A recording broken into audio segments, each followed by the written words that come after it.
اس نے مسکرانے کی کوشش کی مگر بری طرح سے ناکام ہو گئی تھی۔ وہ تو اپنے باس کو گڈ مارننگ بھی نہیں بول پائی تھی۔ سلمان بھائی، آپ مجھے بتا نہیں سکتے تھے؟ اس نے دانت پیستے ہوئے کہا۔ میں تو کب سے تمہیں اشارہ کر رہا تھا، تم ہی اپنے دھن میں لگی ہوئی تھی۔ جاؤ اب جا کر اس رشتے کی بات کریں۔ ایسا کرو اسے 2-3 لڑکیوں کی تصویریں بھی دکھا دو۔ وہ اس کو تنگ کرتے ہوئے اپنے آفس کی طرف بڑھ گیا تھا، جبکہ وہ پاؤں پٹکتی ہوئی اپنے باس کے آفس میں داخل ہو گئی، لیکن سامنے بیٹھی ہوئی شخصیت کو دیکھ کے اس کے ماتھے پر بل پڑ گئے تھے۔ یہ وہی تھا جس کی وجہ سے وہ پورے 2 منٹ لیٹ ہوئی تھی۔ یہ چکندر یہاں پر کیا کر رہے؟ بے ساختہ اس کی زبان پھسلی تھی۔ میں تو اس سے اسی لڑکی کے بارے میں بات کر رہا تھا۔ اس سے زیادہ بدتمیز لڑکی میں نے اپنی ساری زندگی میں نہیں دیکھی ہے۔ اطفن یار اس کو دیکھ کر جلدی سے اپنی جگہ پر اٹھ کھڑا ہوا اور اپنے دوست کو شکایت لگانے لگا۔ میں بھی تم سے اسی لڑکی کے بارے میں بات کر رہا تھا۔ آذر نے دانت پیستے ہوئے اسے یاد دہانی کروانے کی کوشش کی تھی تو وہ اوہ کی طرح اپنا منہ گول گول گھماتا ہوا صوفے پر اطمینان سے بیٹھ گیا تھا اور غور سے مس ارم کی طرف دیکھنے لگا تھا۔ چند لمحوں تک تو اس نے برداشت کیا اور پھر کاٹ کھانے والے لہجے میں بولی، سر اگر آپ نے مجھے مزید 1 منٹ تک اسی طرح سے گھورا تو میں قسم اٹھا کر کہتی ہوں کہ میں یہاں پر ہراسمنٹ کا کیس کر دوں گی، اور یہ کیس میں صرف آپ پر نہیں بلکہ اپنے باس پر بھی کروں گی۔ آذر اور اسمن یار دونوں ہی اس کی بات سن کر بری طرح سے بکلا گئے تھے۔ مس آپ ہوش میں تو ہیں؟ آپ کیا کہہ رہی ہیں؟ سر ہوش میں تو ان کو آنا چاہیے۔ خوبصورت لڑکی دیکھی نہیں اور پہلے ہی لائن مارنا سٹارٹ کر دی۔ دیکھیں تو کس طرح سے مجھے گھور رہے ہیں۔ او ہیلو محترمہ، اگر تمہیں لگتا ہے کہ تم بہت حسین لگ رہی ہو یا پھر تم مس ورلڈ ہو تو یہ تمہاری سب سے بڑی غلط فہمی ہے۔ میں تو یہ سوچ رہا ہوں کہ پتہ نہیں کون سا برا وقت تھا جب ہم نے تمہیں اس آفس میں جاب دینے کے بارے میں سوچا۔ او ہیلو، زیادہ ہواؤں میں اڑنے کی ضرورت نہیں ہے۔ یہ آفس میرے خالو جان کا ہے جو میرے ماما کے فرسٹ کزن بھی ہے، اور اگر آپ میں سے کسی نے بھی میرے ساتھ کچھ بھی غلط کرنے کی کوشش کی تو میں جا کر ان کو شکایت لگا دوں گی کہ یہاں پر میرے ساتھ غلط رویہ رکھا جا رہا ہے۔ مسٹر آذر صاحب اپنے آفس میں آوارہ لڑکوں کو بلا کر مجھے ہراساں کرواتے ہیں۔ وہ بغیر سوچے سمجھے بولتی تھی۔ آذر کا دل کر رہا تھا کہ وہ دیوار کے ساتھ اپنا سر مارنا شروع کر دے۔ اگر تم مزید 2 منٹ کے اندر اندر خاموش نہ ہوئی تو یہ ساری فائلز میں اٹھا کر تمہارے سر پر دے ماروں گا۔ اسمن یار غصے سے پاؤں پٹکتا ہوا آفس سے باہر نکل گیا تھا، لیکن جانے سے پہلے وہ آذر کو گھورنا نہیں بھولا تھا۔ آذر نے اپنے کندھے اچکا دیے تھے، جیسے کہنا چاہتا ہو میں خود اس لڑکی سے بہت تنگ ہوں۔ تو محترمہ وہ فائل میرے حوالے کریں جو میں نے آپ کو بنانے کے لیے کہا تھا۔ یہ سن کر وہ اپنے پورے دانتوں کی نمائش کرنے لگی تھی۔ یہ کوئی ٹوتھ کا ایڈ نہیں چل رہا ہے، میری امپورٹنٹ میٹنگ شروع ہونے والی ہے، میرے پاس زیادہ وقت نہیں ہے۔ سر اصل میں وہ فائل نہیں بنا سکی، میں نے مینیجر کو بتا دیا تھا، اب تو اس کا سچ میں دل کر رہا تھا کہ وہ اس کا گلا دبا دے۔ یہ لڑکی اس کے کسی کام کی نہیں تھی، بلکہ جب سے اس کی آفس میں آئی تھی تب سے اس کا کام بڑھائے جا رہے تھے۔ آپ کو ذرا بھی اندازہ ہے کہ وہ فائل ہمارے لیے کتنی امپورٹنٹ تھی؟ سر جو باتیں اس فائل میں کہنی تھی وہ میں اپنے منہ سے بول دوں گی، آپ اپنے اس منہ کو بند رکھیں تو زیادہ بہتر رہے گا۔ مجھے وہ پریزنٹیشن بھیج دیں جس پر آپ نے وہ فائل پریپیئر کرنی تھی۔ اپنی پیشانی کو بے چینی سے مسلتے ہوئے اس نے نیا حکم دیا تھا۔ سر وہ اصل میں 2 دن پہلے میرا موبائل گٹر میں گر گیا تھا۔ اس نے بے ساختہ اپنا چہرہ اٹھایا اور آنکھیں پھیلا کر سامنے بیٹھی اس لڑکی کو دیکھنے لگا۔ سر میں جانتی ہوں کہ اس بات پر یقین کرنا بہت مشکل ہے، لیکن پھر بھی سر آپ یقین مانیے اس دن میرے پاؤں میں ٹھڈا لگا، میں خود بھی گٹر میں گرتے گرتے بچی تھی۔ اگر گر جاتی تو کتنا اچھا ہو جاتا۔ اس کی زبان پھسلی تھی۔ یہ بات ارم نے سن لی تھی مگر وہ اپنا غصہ پی کر رہ گئی۔ اس نے کسی اور وقت کے لیے بدلہ لینے کے بارے میں سوچا تھا۔ ابھی اطمینان سے اپنے بال لہراتی ہوئی آفس سے باہر نکلے تھے۔ اسمن یار تھوڑے ہی فاصلے پر کھڑا ایک امپلائی سے ہنس ہنس کر باتیں کر رہا تھا۔ صاف ظاہر ہو رہا تھا کہ اس کے ساتھ فلرٹ کر رہا ہے۔ وہ اپنے لبوں پر شرارتی مسکراہٹ سجاتی ہوئی اس کے قریب جا کر کھڑی ہو گئی تھی۔ مسٹر اسمن یار، آپ کی گرل فرینڈ کا کیا حال ہے؟ میں نے سنا تھا کہ اس کی طبیعت خراب ہو گئی تھی۔ یہ سن کر حبیبہ نے بے یقینی سے اشفن یار کے چہرے کو گھورا، جس نے تھوڑی ہی دیر پہلے اس سے یہ کہا تھا کہ میں سنگل ہوں۔ آج سے پہلے مجھے کوئی بھی لڑکی پسند نہیں آئی، لیکن جب سے تمہیں دیکھا تو ساری دنیا ہی بھول گیا ہوں۔ وہ اس کی باتوں پر ایمان لے آئی تھی، لیکن محتمہ نے آ کر اس کا بھانڈا پھوڑ دیا تھا۔ تم اپنے آپ کو مجھ سے بچا کر رکھو، کیونکہ اب تم میرے ریڈارڈ میں آ کے ہو۔ تمہیں میرے شر سے کوئی بھی نہیں بچا سکتا۔ ہاں ہاں، دیکھ لوں گی، تم جیسے ہزاروں دیکھے ہوئے ہیں، نہ جانے کتنے اور لوگ ہیں جنہوں نے مجھے دھمکیاں دی ہوئی ہیں، لیکن آج تک کوئی بھی میرا کچھ بھی نہیں اکھاڑ سکا۔ وہ اپنے مصنوعی کالر کھڑے کرتے ہوئے پرجوش لہجے میں کہتی، اس کے پہلو سے گزرتی ہوئی اپنی چیئر پر جا کر بیٹھ گئی تھی۔ آج میٹنگ میں آذر کو بہت زیادہ شرمندگی اٹھانی پڑی تھی، اور یہ سب کچھ اس شیطان لڑکی کی وجہ سے ہوا تھا۔ غصے سے اس کا برا حال تھا، وہ اس پر اپنا غصہ اتارنے کا ارادہ رکھتا تھا۔ کافی دن ہو گئے تھے اس نے اپنے آفس کا راؤنڈ بھی نہیں لگایا تھا۔ آج جب وہ باہر نکلا تو سامنے کا منظر دیکھ کے ایک لمحے کے لیے تو اس کا سر چکرا گیا تھا۔ محتمہ اپنی ٹیبل پر ٹانگیں رکھ کر اطمینان سے کرسی کے ساتھ ٹیک لگا کر بیٹھی ہوئی تھی۔ ہاتھوں میں انہوں نے نوڈلز کا باؤل اٹھایا ہوا تھا، کانوں میں ہینڈ فری لگے ہوئے تھے، اور سامنے ہی لیپ ٹاپ پر کورین ڈرامہ چل رہا تھا۔ حالانکہ اس نے اسے فائل بنانے کے لیے کہا تھا، اس کی فائل بیچارہ محسن بنا رہا تھا، جسے 2 دن پہلے ہی محترمہ کی دوستی ہوئی تھی۔ وہ جا کر اس کے سر پر کھڑا ہو گیا۔ وہ ابھی تک ہوش کی دنیا میں نہیں آئی تھی۔ اسے اپنے لیپ ٹاپ کی سکرین پر اپنے باس کا چہرہ نظر آیا تو وہ سر جھٹکتے ہوئے کہنے لگی، ایک تو یہ جلاد مجھے ہر جگہ پر نظر آنے لگا ہے، اس نے زندگی عذاب بنائی ہوئی ہے میری۔ آگے بڑھ کر اس نے لیپ ٹاپ کی سکرین صاف کی تھی، مگر ابھی تک منظر تبدیل نہیں ہوا۔ تھوڑی دیر میں کورین ڈرامہ میں رات ہو گئی، اور اس کے ساتھ ہی لیپ ٹاپ کی سکرین پر اس کا تپا ہوا چہرہ واضح نظر آنے لگا۔ ارم نے خوف سے تھوک نکلا، یا میرے اللہ، صرف تو ہی ہے جو مجھے بچا سکتا ہے، اس وقت مجھے تیری شدت سے ضرورت ہے، یا میرے اللہ میری پکار سن لے۔ اس نے باقاعدہ اونچی آواز میں دعا مانگی تھی۔ آس پاس بیٹھے ہوئے لوگ اس کی دعا سن کر دبے دبے انداز میں ہنسنے لگے تھے۔ اس نے اپنے کانوں سے ہینڈ فونز اتار لیے تھے۔ اگلے پل اس نے لیپ ٹاپ پر فائل کا فارمیٹ کھول لیا تھا۔ تھوڑی دیر پہلے آپ کیا کہہ رہی تھیں؟ دوبارہ سے کہیں، مجھے آواز نہیں آئی۔ سوری سر، مجھے نہیں پتا آپ کس بارے میں بات کریں، اس نے معصومیت سے آنکھیں ٹمٹماتے ہوئے جواب دیا تھا۔ وہ اصل میں میرے سر میں اچانک سے درد ہونے لگا تھا، کوئی کام ٹھیک طرح سے نہیں ہو رہا تھا، تو میں نے سوچا اس سے پہلے کہ وہ مزید کوئی جھوٹ بولتی، آذر نے اس کا لیپ ٹاپ آن کر کے اس کا سکرین ٹائم دیکھا تھا۔ پچھلے 1 گھنٹے سے وہ مسلسل یوٹیوب پر ہی بیٹھی ہوئی تھی، اور 1 گھنٹہ اسے اس کے آفس سے گئے ہوئے بھی ہوا تھا۔ اس کا جھوٹ وہاں پر پکڑا گیا تھا۔ 2 منٹ کے اندر اندر میرے آفس میں ہے، یا میرے اللہ، ایک تو اس انسان کے آفس کے چکر ختم نہیں ہوتے ہیں، یہ تو سر کا عذاب بن گیا ہے۔ غصے سے پاؤں پٹکتی ہوئی وہ پھر سے اس کے آفس میں داخل ہو گئی تھی۔ آپ یہ دیکھ رہی ہیں، سامنے ہی بلو فائل کا ایک بہت بڑا بنڈل پڑا ہوا تھا، یہ اٹھائیں اور ان کو ترتیب دینا شروع کریں۔ آپ کے پاس صرف 3 گھنٹے ہیں، اگر 3 گھنٹوں کے اندر آپ نے یہ کام مکمل نہ کیا تو پھر آپ کو دوسری اسی طرح کی فائل سیٹ کرنی پڑیں گی۔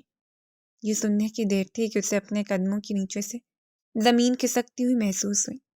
وہ تو ویسے بھی محنت سے دور بھاگتی تھی، محنت سے جی چراتی تھی، وہ کیسے اتنا بڑا کام کر سکتی تھی؟ اس نے بہانہ بنانے کی کوشش بھی کی تھی، مگر محترم نے ہاتھ اٹھا کر اسے خاموش رہنے کا اشارہ کر دیا تھا۔ وہ اپنا سا منہ لے کر رہ گئی تھی۔ رات تقریباً 8 بجے کے قریب جا کر اس کا یہ کام مکمل ہوا تھا۔ پورا آفس خالی ہو چکا تھا، صرف وہی اور اس کا خروس باس اپنے آفس میں بیٹھے ہوئے تھے۔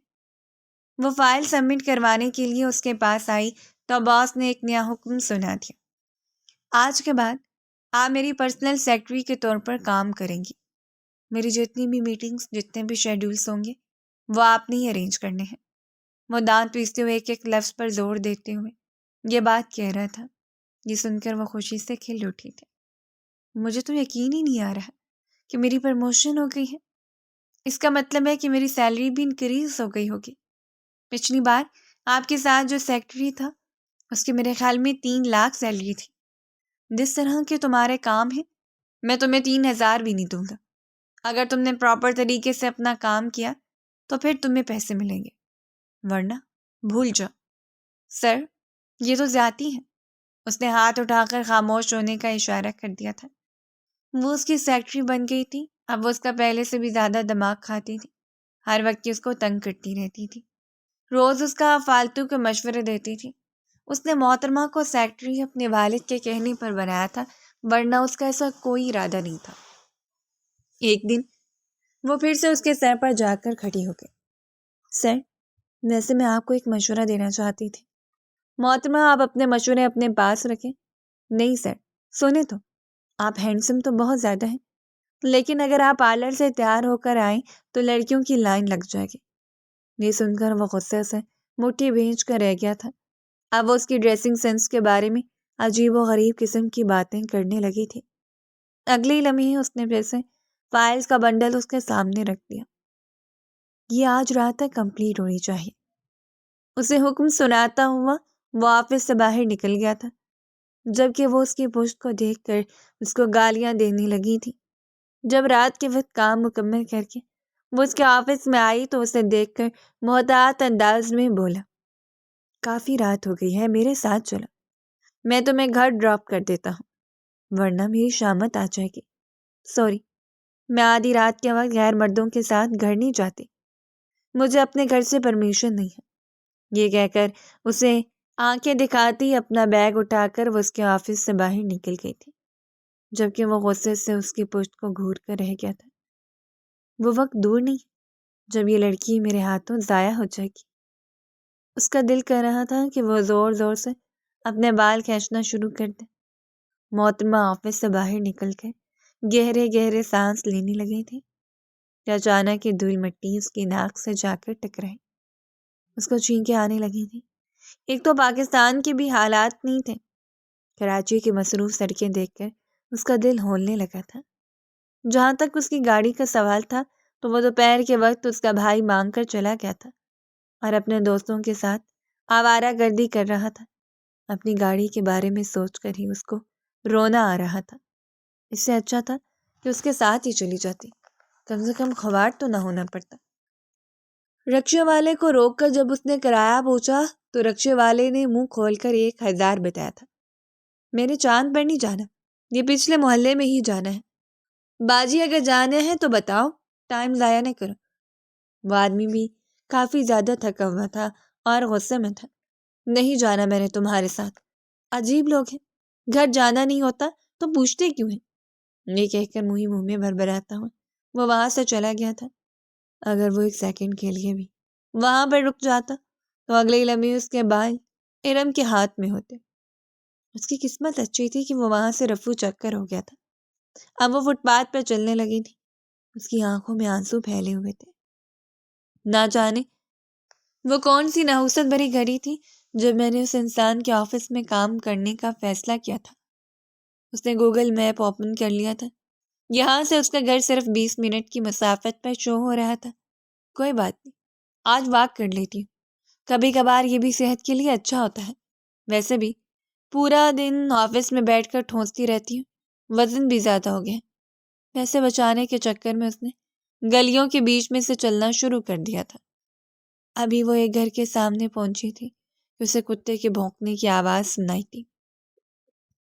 لگتا ہے کہ اس کا دن بھی میری طرح سے خراب گزرا ہے۔ اسے لگا تھا کہ وہ آواز اسے گھر کے اندر سے آ رہی ہے۔ اس کے لیے افسوس کرتی ہوئی وہ آگے بڑھنے لگی تھی کہ پھر سے کتا بھونکنے لگا۔ اس بار آواز کافی قریب سے آ رہی تھی۔ جب اس نے پلٹ کر دیکھا تو اس کی اوپر کی سانس اوپر اور نیچے کی سانس نیچے رہ گئی تھی۔ اس کے لیے تو قدم اٹھانا مشکل ہو گیا تھا۔ وہاں پر وائٹ کلر کا ایک بہت ہی خوفناک قسم کا کتا کھڑا تھا، جس کا قد بھی اچھا خاصا اونچا تھا اور اس کے گلے میں پٹا بھی موجود تھا۔ وہ اپنے مالک سے خود کو چھڑوا کر بھاگا تھا۔ یہ خیال آتے ہی اس کو شدید ٹھنڈ میں پسینہ چھوٹنے لگے تھے۔ دیکھو کتے، میرا تمہارے ساتھ ایسا کوئی مذاق نہیں ہے، اور پلیز مجھے فالو مت کرنا۔ یہ کہہ کر اس نے ایک دم پیچھے کی طرف ہٹایا تو کتے نے 2 قدم اس کی طرف بڑھائے تھے۔ صاف ظاہر ہو رہا تھا کہ اس کو چھوڑنے کے لیے تیار نہیں ہے۔ اس کے منہ سے نکلتا ہوا تھوک اور پھر اس کی لال انگارہ آنکھیں۔ ارم کو لگنے لگا تھا کہ اس کا آخری وقت آ گیا ہے۔ پھر اس نے بھاگنا شروع کر دیا تھا۔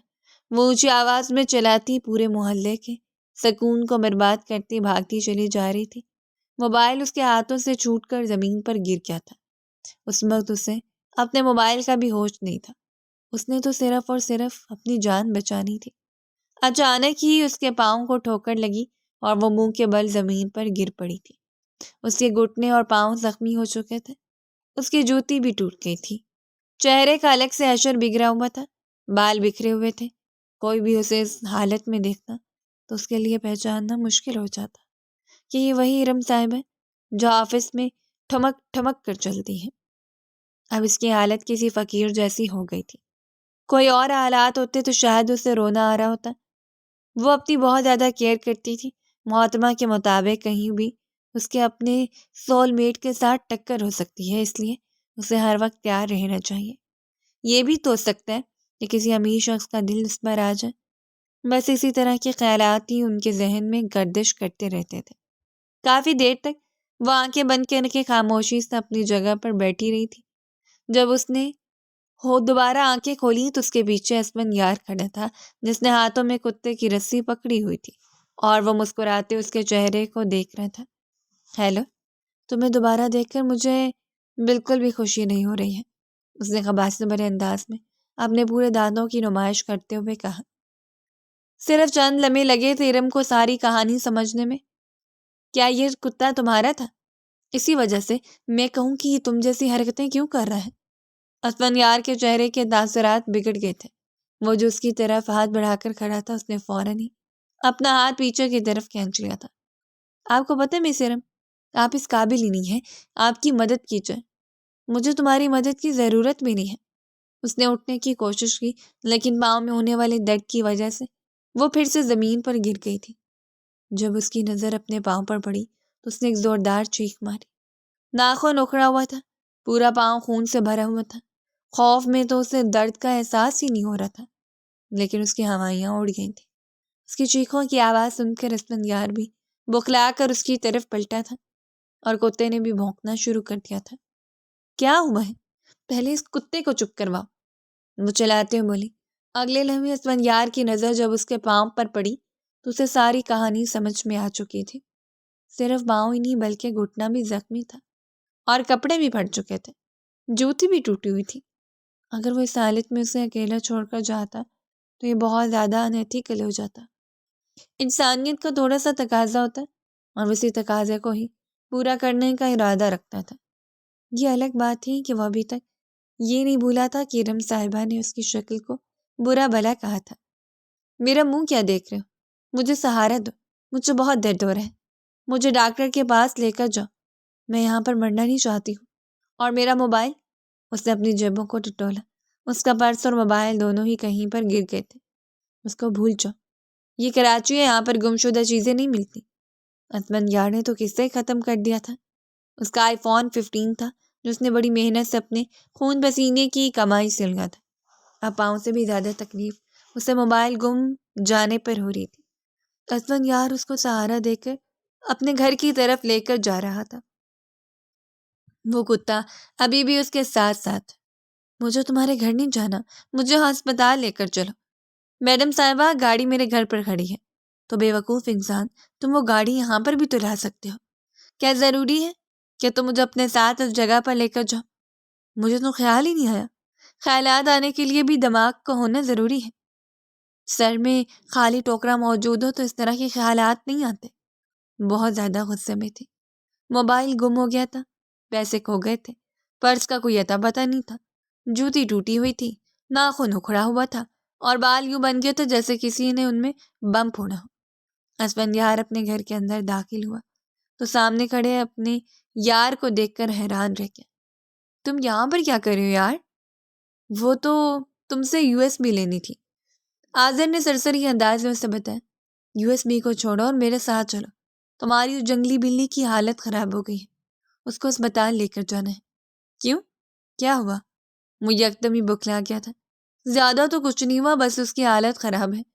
جب وہ وہاں پر پہنچا تو اس کے لیے اپنی ہنسی دبانا مشکل ہو گیا تھا، لیکن جب اس کی نظر محترمہ کے پاؤں پر پڑی تو اس نے فوراً ہی اپنی ہنسی کو بریک لگائی۔ اب اسے ارم کے لیے دکھ ہو رہا تھا۔ میں نے تمہیں اچھی خاصی آفر دی تھی کہ میں تمہیں گھر ڈراپ کر دیتا ہوں، مگر تم نے میری بات نہیں مانی۔ تم لوگ ایک بار مجھے ٹھیک ہونے دو، پھر میں تم لوگوں پر کیس کروں گی۔ تم پر تو میں لیبر کی عدالت میں جا کر ایسے کیس کروں گی کہ تمہیں برباد ہونے سے کوئی بھی نہیں بچا پائے گا۔ شرم کر جاؤ۔ وہ اس کو بس اتنا ہی کہہ سکا تھا۔ ارم نے اٹھ کر چلنے کی کوشش کی مگر ناکام ہو گئی۔ آذر اس کو اپنے بازو میں اٹھا چکا تھا۔ پہلے تو تھوڑی سی کنفیوز ہو گئی تھی، پھر وہ اس کے ساتھ ہی کمفرٹیبل تھی۔ آذر نے اسے گاڑی کی پچھلی سیٹ پر لٹایا تھا اور کوئی فرنٹ سیٹ سنبھال لی تھی۔ تم گھر چلے جاؤ، میں اس کو اسپتال لے جاؤں گا اور پھر بعد میں اس کو گھر بھی ڈراپ کر دوں گا۔ میرا موبائل؟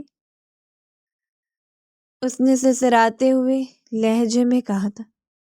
فکر مت کرو، میں تمہیں نیا موبائل لے دوں گا۔ مجھے بتاؤ تمہارا کون سا ماڈل تھا؟ آئی فون 17۔ گردن جھکا کر اس نے اطمینان سے جھوٹ بولا تھا۔ وہ اس کے چہرے کو گھور کر رہ گیا۔ جہاں تک مجھے لگتا ہے اس مارکیٹ میں آئے ہوئے بھی صرف 1 مہینہ گزرا ہے۔ اگر آپ مجھے نہیں لے کر دینا چاہتے تو کوئی بات نہیں، میں خالو جان کو جا کر بتا دوں گی کہ آپ کی وجہ سے میری یہ حالت ہو گئی ہے۔ میری وجہ سے نہیں، یہ ہسبند یار کی وجہ سے ہوئی ہے۔ تو ٹھیک ہے، میں ان کو جا کر یہ بتا دوں گی کہ آپ نے ہسبند یار کو کہا تھا کہ وہ اپنا کتا میرے پیچھے لگا دے۔ کیا تمہیں ذرا بھی خوف خدا نہیں ہے؟ کیا جھوٹ بولتے وقت ایک لمحے کے لیے بھی تمہاری زبان نہیں کانپتی؟ اس نے نفی میں گردن ہلا دی تھی۔ جس کی بہن بھائی ڈرامے باز ہوں وہ اس طرح کی چھوٹی چھوٹی حرکتیں کرتے ہی رہتے ہیں۔ بلکہ یہ کہنا زیادہ مناسب رہے گا کہ بڑے بڑے شہروں میں یہ چھوٹی چھوٹی باتیں ہوتی رہتی ہیں۔ پاؤں میں درد اٹھ رہا تھا مگر اس کے باوجود بھی وہ مسخریاں کر رہی تھی۔ جیسے وہ اسپتال میں داخل ہوئی اس کی نظر وہاب پر پڑی تھی۔ اس نے دوپٹے سے اپنے چہرے کو چھپا لیا تھا۔ یہ تمہیں باہر چھپانا چاہیے تھا، اب کیوں اپنا چہرہ چھپا رہی ہو؟ وہ دانت کچکچاتے ہوئے بولا۔ چپ کر جاؤ، میرا کرش آ رہا ہے، اگر اس نے مجھے اس حالت میں دیکھ لیا تو میری کیا عزت رہ جائے گی۔ یہ سن کر وہ ٹھٹک کر اپنی جگہ پر رکا تھا۔ کیا کہا تم نے؟ دوبارہ سے کہو۔ فی الحال نہیں بتا سکتی۔ آذر اسے اسپتال کے کمرے میں لے کر آیا، لیکن بیڈ پر پہنچنے سے پہلے ہی محترمہ بے ہوش ہو گئی تھی۔ تھکن اور خوف کے مارے اس کی حالت خراب تھی۔ تقریباً 1 گھنٹے تک اسے ڈرپ لگی رہی۔ جب وہ ہوش میں آئی تو اس کی مرہم پٹی ہو چکی تھی۔ پاؤں کا ناخن اکھڑنے کی وجہ سے اسے بیڈ ریسٹ دی گئی تھی اور گھٹنے پر جو چوٹیں لگی تھیں اس سے وہ ٹھیک طرح سے چل بھی نہیں سکتی تھی۔ یعنی اگلے 3-4 ہفتوں تک تو آفس سے اس کی چھٹیاں پکی تھیں۔ تم کس کرش کی بات کر رہی تھی؟ آذر کی سوئی ابھی تک اس جگہ پر ہی اٹکی ہوئی تھی۔ میں اپنے کرش کی بات کر رہی تھی۔ جس طرح کی تمہاری حرکت ہے، اگر تم نے اپنے کرش کو پرپوز کیا تو تمہیں کریش کرنے میں 1 سیکنڈ بھی نہیں لگائے گا۔ اگر انسان کی شکل اچھی نہ ہو تو انسان کو بات ہی اچھی کر لینی چاہیے۔ تھوڑی سی تمیز کے ساتھ پیش ہو۔ میں تمہارا باس ہوں، فی الحال تم میرے کزن ہو، بلکہ میرے خالہ کے وہ بیٹے ہو جس کو دیکھ کر ہی میرا خون۔ وہ بات کرتے کرتے چپ کر گئی تھی۔ تم حویلی میں جا کر کسی کو ہسبند یار کے بارے میں کچھ بھی نہیں بتاؤں گی۔ بدلے میں مجھے کیا ملے گا؟ اس نے بازو لپیٹ کر غور سے اپنے باس کے چہرے کی طرف دیکھتے ہوئے کہا تھا۔ آذر جانتا تھا کہ اس کے بابا اس شیطان لڑکی سے بے تحاشا پیار کرتے ہیں اور اگر اس نے ذرا سی بھی شکایت لگائی تو اس کی شامت آ جائے گی۔ وہ اس لڑکی کی ہر بات پر ہی یقین کرتے تھے۔ اس نے اپنے بابا کی سفارش پر ہی اسے یہاں پر جاب پر رکھا ہوا تھا اور جہاں تک اس کی امی جان کا سوال تھا وہ تو اس لڑکی پر اپنی جان لٹاتی تھی۔ جب بھی وہ ارم کے گھر جاتی تھی اس کے لیے ڈھیروں چیزیں لے کر جاتی تھی۔ یہ الگ بات تھی کہ وہ ساری چیزیں بعد میں اسے اپنے بہن بھائیوں میں بانٹنی پڑتی تھی۔ بقول اماں جان کے بہن بھائیوں میں پیار ہونا چاہیے، لیکن یہ پیار اس وقت کسی کونے میں جا کر چھپ جاتا تھا جب وہ لوگ ایک دوسرے کی شکایتیں لگانے پر آتے تھے۔ ذرا سی بات ہو جاتی تو وہ سارے ایک دوسرے کا پول کھول دیتے تھے اور یوں سب کے راز ان کے اماں ابا کو پتہ لگ جاتے تھے۔ پھر اس کے بعد اس گھر میں جو مہا بھارت شروع ہوتی تھی اس کے آثار اگلے کئی دنوں تک رہتے تھے۔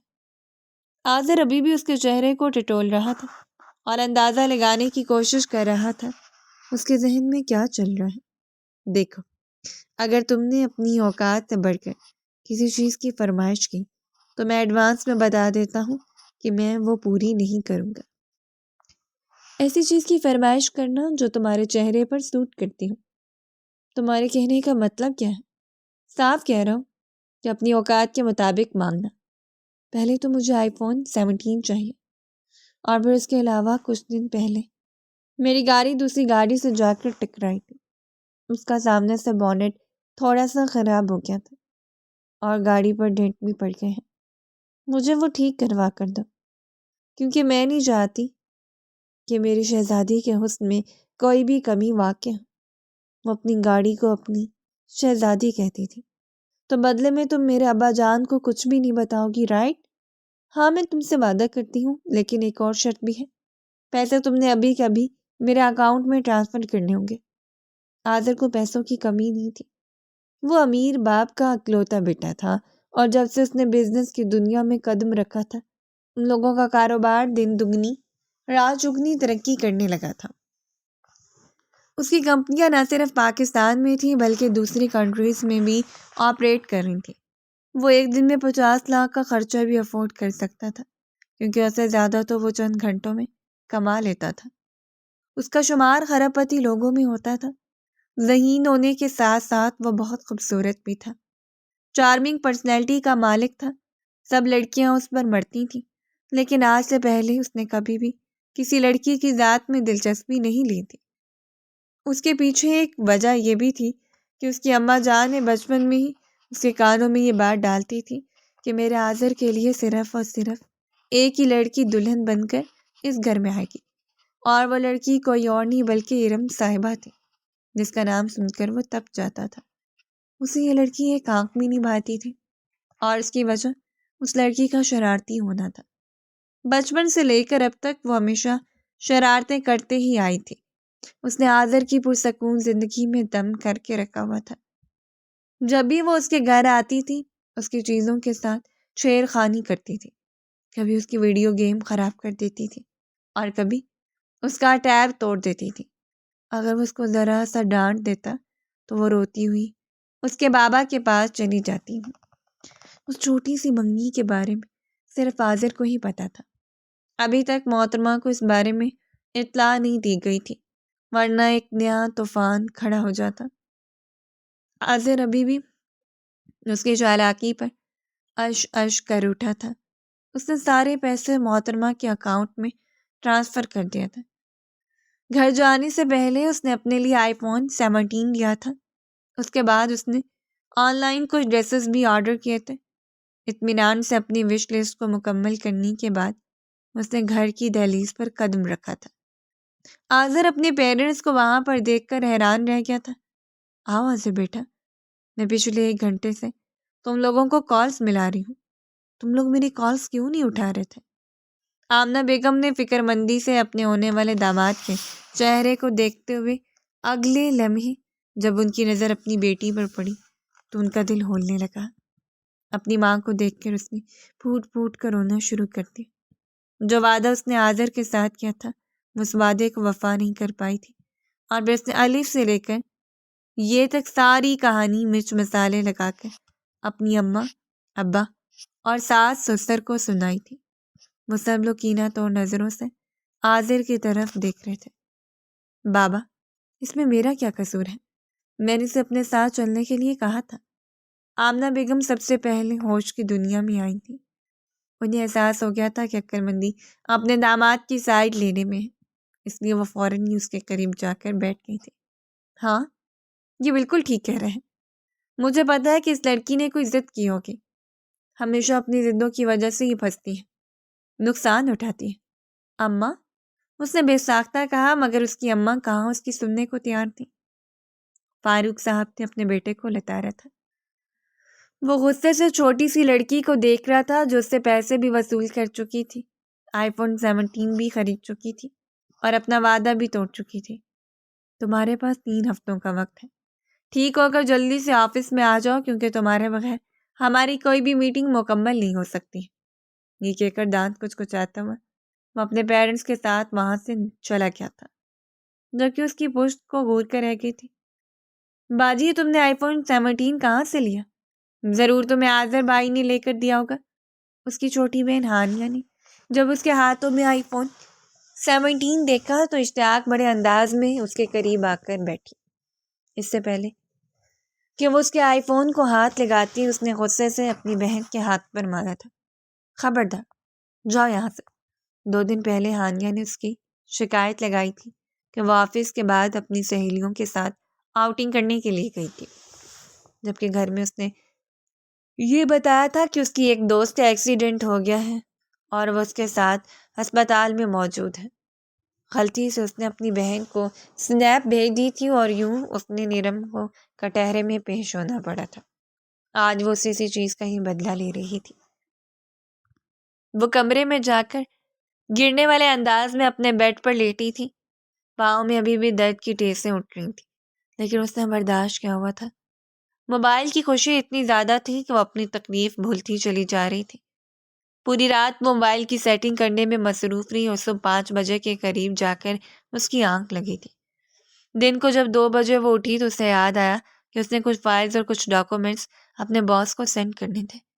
یہ کام اسے گھر سے کرنے کے لیے دیا گیا تھا۔ ہائے میرے اللہ، اس انسان نے مجھے کتنی کالز کی ہوئی ہیں۔ جیسے اس نے کال ہسٹری کھولی تو سامنے باس کی سینکڑوں کے حساب سے کالز لگی ہوئی تھی۔ وہ ان کو گھورنے لگی تھی۔ ہمت نہیں ہو رہی تھی کہ کال کر سکے۔ دوسری طرف آفس میں بیٹھے ہوئے آذر نے جب دیکھا کہ اس کے میسج سین کر چکی ہے تو اس کا پارا غصے سے مزید ہائی ہو گیا تھا۔ اس نے کال کی جیسے اس نے اطمینان نے کاٹ دی تھی اور ابھی وہ اپنے دوسرے موبائل میں اپنا سارا ڈیٹا شیئر کرنے لگی تھی۔ اسفندیار صوفے پر اطمینان سے ٹانگ پر ٹانگ چڑھا کر بیٹھا ہوا تھا۔ کیا ہوا؟ میں نے تجھے پہلے ہی کہہ دیا جتنا جلدی ہو سکے یہاں سے بھاگ، بلکہ میں تو کہتا ہوں ملک چھوڑ کر ہی بھاگ جا۔ اگر یہ لڑکی تیری زندگی میں آ گئی تو تیرا موئے موئے ہو جائے گا۔ یہ تجھے دن میں چاند اور رات میں تارے دکھائے گی۔ ابھی تیری حالت ہوگی، بعد میں تو پہچان ہی نہیں پائے گا۔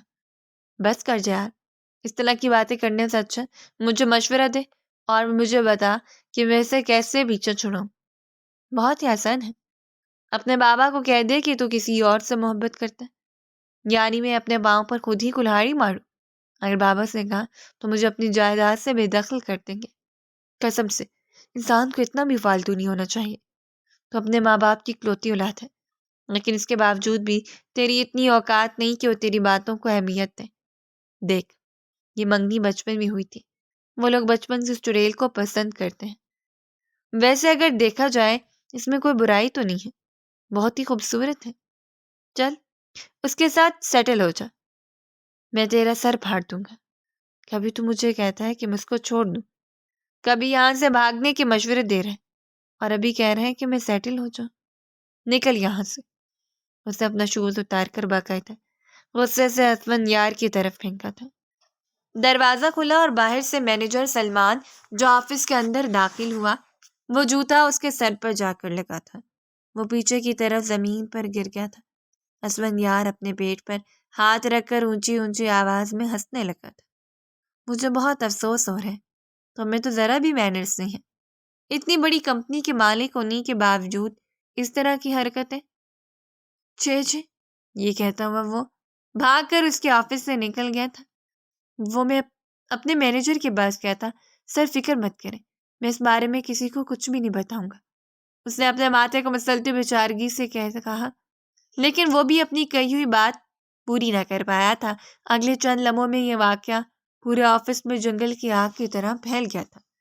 وہ ہر کسی کے سامنے نظر جھکا کر گزر رہا تھا اور یہ سب کچھ اس لڑکی کی وجہ سے ہوا تھا۔ اگر وہ لوگ اس لڑکی کو ڈسکس نہ کرتے تو وہ اتنے غصے میں نہ ہوتا۔ اب لگتا ہے کہ مجھے اس سے ہی بات کرنی ہوگی۔ کچھ ہی دنوں کے بعد وہ اس کی خیریت پوچھنے کے لیے اس کے گھر گیا۔ آمنہ بیگم گھر پر موجود نہیں تھی اور اندر سے چیخ و پکار کی آواز سنائی دے رہی تھی۔ یوں لگ رہا تھا جیسے وہاں پر پانی پت کی تیسری جنگ شروع ہو گئی ہو۔ یا اللہ خیر۔ آدن اپنے سینے پر ہاتھ رکھ کر اپنی ہارٹ بیٹ کو نارمل کرنے کی کوشش کی، مگر اس میں بھی ناکام ہو گیا۔ ادھر اس نے لاؤنج میں قدم رکھا اور سامنے نظر آنے والا منظر دیکھ کر اس کا دل دہل گیا تھا۔ ارم نے ہانیہ کے بالوں کو اپنے ہاتھوں میں جکڑا ہوا تھا، جبکہ سکندر جو کہ ارم کا چھوٹا بھائی تھا اس نے ارم کے بالوں کو پکڑا ہوا تھا۔ وہ تینوں ایک دوسرے کے بالوں کو زور زور سے کھینچ رہے تھے۔ بات یہاں سے شروع ہوئی تھی کہ انہوں نے ارم کے موبائل کو اس کی اجازت کے بغیر استعمال کیا تھا۔ وہ تینوں ایک دوسرے سے ہاتھا پائی پر اتر آئے تھے۔ ارم نے پہلے اپنی چھوٹی بہن کو ٹھیک طرح سے دھویا اور پھر اس کے بعد اپنے بھائی کی طرف متوجہ ہو گئی۔ یہ منظر اس نے اپنی آنکھوں سے دیکھا تھا، مگر اس میں اتنی ہمت نہیں تھی کہ وہ اپنی ہونے والی بیگم صاحبہ کو یہ جنگلی پن دکھانے سے روک سکتا۔ وہ دونوں بیچارے اب کمرے کے کونے میں کھڑے پھوٹ پھوٹ کر رو رہے تھے۔ ان کی حالت بہت بری تھی اور ارم یوں اٹھی تھی جیسے اس نے کوئی بہت بڑا مارکا سر انجام دیا ہو۔ پیچھے کھڑے اپنے باس کو دیکھ کر اس کا چہرہ شرمندگی کے مارے لال ہو گیا تھا۔ اگر میری اسی سے شادی ہوگی پھر تو میری سب سے پہلی دعا یہی ہوگی، یا اللہ میرے بچوں کی حفاظت فرمانا۔ اس کے منہ سے بے ساختہ پھسلا۔ وہ بس یہ لوگ پریشان کر رہے تھے تو میں نے ان کو 2 چاندے لگا دیے۔ ارم نے بہت مشکل سے مسکراتے ہوئے کہا تھا، جو تم نے 30 کو 2 سے ملٹی پلائی کر کے ان کو چانڈے لگائے ہیں وہ میں نے اپنی آنکھوں سے دیکھے، اس لیے تمہیں صفائی پیش کرنے کی ضرورت نہیں۔ یہ سن کر اس کے چہرے کی ہوائیاں اڑ گئی تھیں۔ اس وقت آمنہ بیگم بھی گھر کے اندر داخل ہوئی۔ اپنے بچوں کو روتا ہوا دیکھ کر ان کو یوں لگا تھا جیسے کسی نے ان کا کلیجہ اپنی مٹھی میں دبوچ لیا۔ انہوں نے ابھی تک حاضر کو نہیں دیکھا تھا جو کہ بت بنا دروازے کے ساتھ کھڑا اب ارم اور آمنہ بیگم کو ادھر سے ادھر بھاگتا ہوا دیکھنا تھا۔ آمنہ بیگم نے بھی جوتا اتار لیا تھا۔ یا میرے اللہ، یہاں پر کیا ہو رہا ہے؟ جانی پہچانی مردانہ آوازیں سن کر انہوں نے نگاہیں اٹھائیں تو وہاں پر ان کا جان سے عزیز داماد کھڑا تھا۔ ارے بیٹا، تم کب آئے؟ انہیں لگا تھا کہ ابھی چند سیکنڈ پہلے ہی آیا، لیکن اس نے پوری فلم علی سے لے کر یہ تک دیکھی تھی۔ ارم بھی بھاگتی ہوئی اپنے کمرے میں گھس گئی تھی۔ اس نے زور سے کمرے کا دروازہ بند کیا تھا۔ اب وہ بابا کے آنے کا انتظار کر رہی تھی، کیونکہ صرف بابا جان ہی تھے جو اسے باہر کھڑے ان ظالم لوگوں کے چنگل سے آزاد کروا سکتے تھے۔ میں بس 2 منٹ پہلے ہی آیا ہوں، وہ اصل میں آپ کے لیے لایا تھا۔ اس نے ہاتھوں میں اٹھایا ہوا کیک ان کے حوالے کر دیا تھا اور بھاگ کر گھر کے اندرونی حصے سے باہر نکل گیا تھا۔ کھلی فضا میں جا کر وہ گہرے گہرے سانس لینے لگا تھا۔ یا میرے اللہ، یہ لڑکی کیا چیز ہے؟ اس کے کتنے روپ ہیں؟ اسے بے چینی سے اپنی پیشانی کو مسلا، لیکن یہ سب کچھ دیکھ کر اسے غصہ نہیں آ رہا تھا اور نہ ہی اسے چرچراہٹ ہو رہی تھی، بلکہ اسے ہنسی آ رہی تھی۔ ارم کی جو حالت اس کے بہن بھائیوں نے کی تھی وہ سوچ کر اس نے باقاعدہ اونچی اونچی آواز میں ہنسنا شروع کر دیا تھا اور ہنستا ہنستا زمین پر بیٹھ گیا تھا۔ آس پاس سے گزرتے ہوئے لوگ اسے عجیب نظروں سے دیکھ رہے تھے، مگر اسے تو جیسے کوئی پرواہ ہی نہیں تھی۔ یہ لڑکی بہت دلچسپ ہے اور اس کے ساتھ زندگی یقیناً مزے کی گزرے گی، اس نے اپنے آپ سے کہا اور گاڑی کی سپیڈ بڑھانے لگا۔ پچھلے کچھ دنوں میں اس نے ارم کے بارے میں کافی کچھ پتہ لگوانے کی کوشش کی تھی۔ اس کی کرش کے بارے میں بھی اس نے ساری ڈیٹیلز نکلوا لی تھی، لیکن جب اسے یہ پتہ چلا کہ وہاب صاحب کی کچھ دن پہلے ہی شادی ہوئی تو اس کے دل کو عجیب سی خوشی ہوئی تھی۔ یہ بات بھی اس نے شدت سے نوٹ کی تھی کہ جس دن ارم نے وہاب کو اپنا کرش کہہ کر اسے متعارف کروایا تھا تب اس کا دل جلنے لگا تھا، اور کیسے نہ جلتا جس لڑکی کا نام وہ بچپن سے سنتا رہا تھا، مگر وہ کسی اور کے لیے اپنی پسندیدگی کا اظہار کرتی تو اس کے لیے دکھ کا مقام تھا۔ اسے تو ارم کی وجہ سے کبھی کسی کی طرف نگاہ اٹھا کر بھی نہیں دیکھا تھا اور وہ ہر کسی کو اپنا کرش بناتی پھر رہی تھی۔ اس نے فیصلہ کیا تھا کہ شادی کے بعد سب سے پہلے ارم سے اسی بارے میں ہی بات کرے گا اور ساری چیزیں کلیئر کرے گا۔ اس کے علاوہ اس نے ارم کی یونیورسٹی میں پتہ کروایا۔ ہر کسی کا یہی کہنا تھا کہ وہ ایک جنگلی اور پاگل لڑکی ہے۔ وہ کردار کی مضبوط تھی، اس کا کسی کے ساتھ کوئی افیئر نہیں تھا۔ وہ لڑکوں کو اپنے قریب بھٹکنے کی بھی اجازت نہیں دیتی تھی، اپنے کام سے کام رکھتی تھی۔ وہ خوبصورت بھی بلا کی تھی لیکن اپنے حسن سے بے نیاز رہتی تھی۔ یونیورسٹی میں تو وہ یوں جاتی تھی جیسے تھوڑی دیر پہلے سو کر اٹھی ہو۔ ہاں، آفس میں جانے کے لیے اچھی خاصی تیاری کرتی تھی، کیونکہ کورین ڈراموں میں اکثر یہی ہوتا تھا کہ کوئی بہت بڑی کمپنی کا مالک میٹنگ پر آتا تھا اور لڑکی کو دیکھ کر اس کو پسند کر لیتا تھا۔ اسے لگ رہا تھا کہ ایک دن اس کی قسمت کھل جائے گی اور کوئی امیر شخص اس کو پسند کر کے اس سے شادی کر کے اسے اپنے ساتھ لے کر جائے گا اور یوں اس کی زندگی بھی آسائشوں سے بھر جائے گی۔ اس کے ابا جان ایک سرکاری ملازم تھے اور اچھی خاصی پوسٹ پر تھے۔ اس کی امی بھی پرنسپل صاحبہ تھی۔ اس کی ساری خواہشات پوری ہو رہی تھیں لیکن وہ بیجا خواہشات کو بھی پایا تکمیل تک پہنچانا چاہتی تھی۔ اسے گھومنے پھرنے کا بھی بہت شوق تھا۔ وہ ورلڈ ٹور پر جانا چاہتی تھی لیکن جب بھی اماں سے مری جانے کی بات کرتی تو اماں دو ٹوک انداز میں کہہ دیتی کوئی ضرورت نہیں ہے، شادی کے بعد اپنے شوہر کے ساتھ جانا۔ یہ تو شکر تھا کہ اس کو گاڑی استعمال کرنے کی اجازت تھی، وہ بھی اس وجہ سے کیونکہ گاڑی میں ٹریکنگ ڈیوائس لگی ہوئی تھی۔ یہ ڈیوائس اس کے ابا جان کے موبائل کے ساتھ کنیکٹ تھی، یعنی وہ جہاں کہیں بھی جاتی اس کے ابا جان کو پتہ چل جاتا تھا۔ آزادی تو اسے کسی اینگل سے بھی نہیں ملی تھی، ہر طرف اسے وہ اپنے گھر والوں کی پابندیوں کے اندر قید تھی۔ اس کی طبیعت کا پوچھنے کے لیے اس کی خالہ خالو بھی آئے تھے۔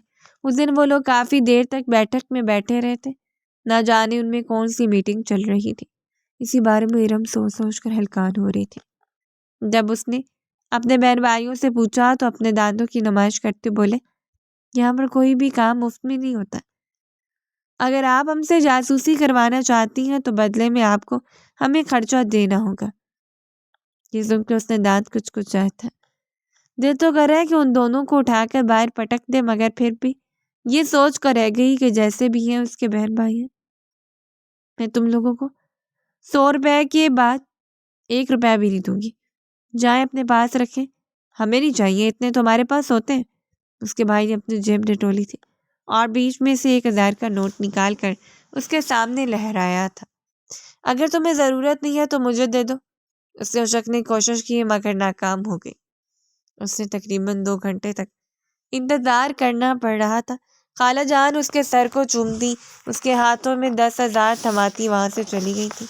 خالو نے بھی اس کے سر پر ہاتھ رکھا تھا اور 5-5 ہزار کے 3 نوٹ اس کے ہاتھ میں دے دیے تھے۔ اس کی تو قسمت ہی کھل گئی تھی۔ امی جان، یہ مجھ پر اتنا پیار کیوں لوٹا رہے ہیں؟